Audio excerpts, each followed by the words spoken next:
Chapter 10, Sloka 19. Shri Bhagavan Uvacha. Shri Bhagavan Uvacha. Shri Bhagavan Uvacha. Hantate katayishyami. Hantate katayishyami.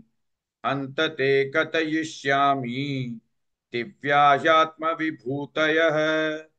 Divyayatma vibhutayah.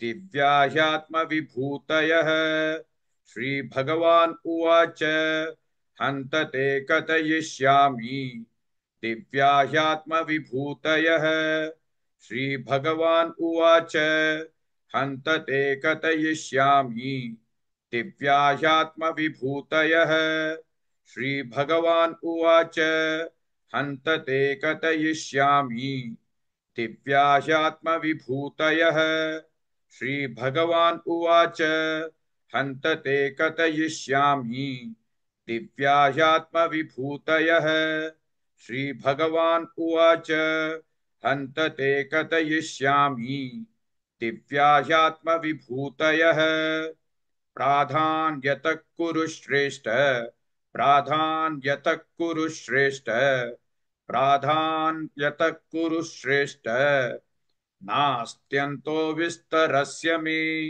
नास्त्यन्तो विस्तरस्य मे नास्त्यन्तो विस्तरस्य मे प्राधान्यतः कुरु श्रेष्ठ नास्त्यन्तो विस्तरस्य मे प्राधान्यतः कुरु श्रेष्ठ नास्त्यन्तो विस्तरस्य मे प्राधान्यतः कुरु श्रेष्ठ नास्त्यन्तो विस्तरस्य मे प्राधान्यतः कुरु श्रेष्ठ नास्त्यन्तो विस्तरस्य मे प्राधान्यतः कुरु श्रेष्ठ नास्त्यन्तो विस्तरस्य मे श्रीभगवान् उवाच हन्तते कथयिष्यामि दिव्याह्यात्मविभूतयः प्राधान्यतः कुरु श्रेष्ठ नास्त्यन्तो विस्तरस्य मे.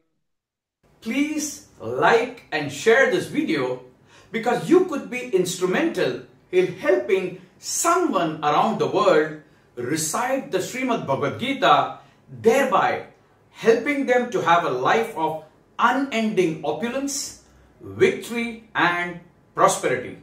This is mentioned in chapter 18, Sloka 78. Yes, don't forget to buy my book, Leadership Can Be Child's Play. Namaste.